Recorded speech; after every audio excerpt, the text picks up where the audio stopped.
Yo, what's up? Ako si Alan, ang overweight na cyclist na gusto umabot ng fitness course sa pamamagitan ng pagbibisikleta. For today's video, share ko lang sa inyo yung updates and experiences ko sa aking fitness journey. And for those people na hindi pa nakakalam, ngayong araw yung ika-isang buwan ko dito sa journey ko. Nagsimula ako 1 month ago, which is June 1, 2024. At nagsimula ako sa weight na 85.95 kilograms. Sinimulan ko tong fitness journey ko kasi meron ko tatlong goals. Una, syempre gusto kong lumakas sa pagbabike. Pangalawa, gusto kong bumaba yung aking weight. Yung pangatlo, gusto ko sumali sa mga duathlon event. For this month of June, since na nagsisimula pa lang ako, this is very experiment. Actually, dito ako nag-record ng aking mga cycling session. Nagsimula na din ako i-monitor yung pagtulog ko. Tapos nag-control na rin ako ng kinakain at yung pagkain ko. At dito na rin ako nagtimbang araw-araw para ma-monitor yung weight ko. Para ma-achieve yung goal ko, yung napili kong exercise is una, walking and cycling. Pero most of the video dito sa aking social media accounts, ang makikita ninyo ay cycling kasi yun yung talagang pinaka physical activity na pinaglalaanan ko ng oras. Nire-record ko yung aking ride tsaka yung paglalakad via Strava. At dun sa Strava, ang tinitignan kong mga data is una, yung frequency na activities ko, pangalawa is yung distance, pangatlo is yung elevation, and panghapat yung moving time. So for this month of June, naka-11 times ako ng pagbabike out of 30 days. Tapos nakuha naman ako ng 350.78 kilometers ng total distance ride. 1,335 elevation gains at 24 hours and 38 minutes na moving time. Pagdating naman sa sleep monitoring, ang minomonitor ko lang naman talaga dito kung nakumpleto ko ba yung tulog ko sa isang gabi. At para malaman kung nakakumpleto nga ba ako ng tulog, dapat 7 hours pataas yung tulog ko sa isang gabi. Para sa month of June, naka 19 times ako na kumpletong tulog. Over 30 nights sa buong buwan. Actually, pagdating naman sa nutrition and diet, wala naman ako napaka-specific na diet program na sinusunod. Ang ginagawa ko lang is yung tinatawag na Hara-Hachi Ballpoint. O siguro Hara-Hachi Ballpoint. Ewan ko, di ko alam kung ano yung exact pronunciation mo. Pero yung Hara-Hachi Ballpoint, isang Japanese term na ibig sabihin ay eat until you are 80%. At pinimaintain ko lang yung pagkabusog ko na 80%.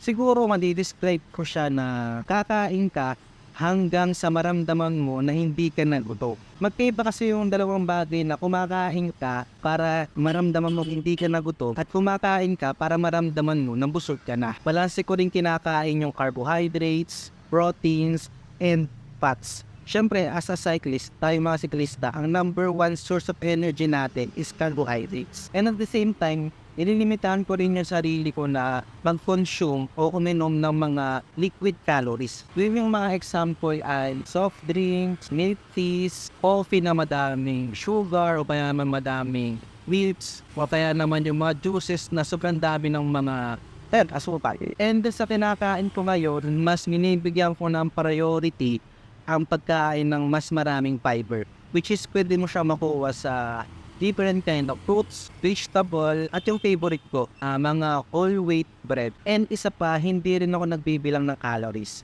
Hindi ako nagbibilang ng calories dahil hindi ako naniniwala. Actually, maganda talaga kung nagbibilang ka ng calories. Pero hindi ako nagbibilang kasi tamad ako magbibilang ng calories. Itong month of June ay, alam mo yun, puno ng challenges.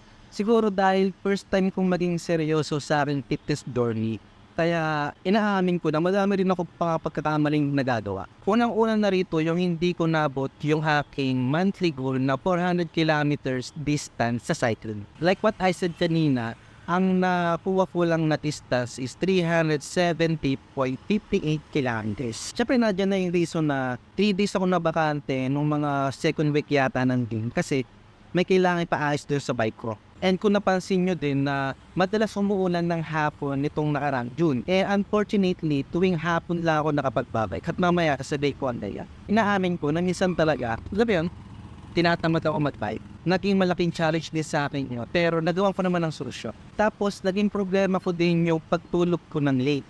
Kasi yung schedule ko ngayon is talagang nare-required akong matulog ng late, mga bandang alas 12 ng madaling araw, isa na launa, worst case scenario is class 2 ng madaling. So syempre kapag ganun, late na rin ako magigising. Kaya yun yung reason kung bakit hapon na ako nakapagbabay. Tapos idagdag pa natin yung disrupted sleep cycle ko. Yun yung mga time na paputol-putol yung tulog ko dahil kailangan ko mismo ng madaling araw para lang umihi. O kaya naman minsan hindi matuloy-tuloy yung tulog ko dahil yun, kahit din na kasi at umuulan siya, meron pa rin gabi na sobrang init. At dahil dun, nagigising ako sa kaligitnaan ng tulog ko. Tapos isa pa to, madalas ko itong makuha na suggestion yung tinatawag na intermittent fasting. Actually, gustong-gusto ko talagang gawin to. However, meron kasi akong tinatawag na acid reflux. At dahil doon sa acid reflux, hindi ko tuloy masubukan yung intermittent fasting. How sad, diba? Isa pang problema sa pagkain ay yung hindi ko maiwasan na pagkain sa fast food chains tulad ng Jollibee, Nafto, Bonchon, Chowking, yung mga yan. Actually kasi itong bahay namin is malapit lang sa SM Plus Ortigas. And alam mo yun, dahil malapit kami sa mall, napakadaming options and choices na pwede namin puntahan para kumain sa mga fast food chains. Kaya napakalaki talagang challenge sa akin na hindian yung fast food. Pero ang mga challenges na yan ay meron talaga akong mga napuwang solutions. At yung mga solutions na yan ay siguro i-share ko na lang sa mga upcoming Reels video ko. Kaya kung gusto ninyong malaman yung mga learnings, abangan nyo yung mga upcoming Reels ko. Pero alam nyo guys, despite of all those challenges, nagpatuloy pa ako sa ginagawa ko. Nag-taste ako ng gutom, nagbabike ako kahit puyat, lagi-ensayo at wala akong maayos na training program, at kung ano-ano pang mga challenges. Kaya nga talaga malaking pasalamat ko kay God kasi patuloy niya ako binibigyan ng kalakasan ng pangatawan, iniingatan niya ako sa mga rides, binibigyan niya ako ng mga solutions sa aking fitness journey problems, at higit sa lahat, binigyan niya ako ng asawang napaka-supportive sa aking ginagawa. At dahil doon, from June 1, na tumitimbang ako ng 85.95 kilograms, ngayong June 30, tumimbang na lang ako ng 82.73 kilograms. Yung difference nun guys is 3.22 kilograms or 7.9 pounds.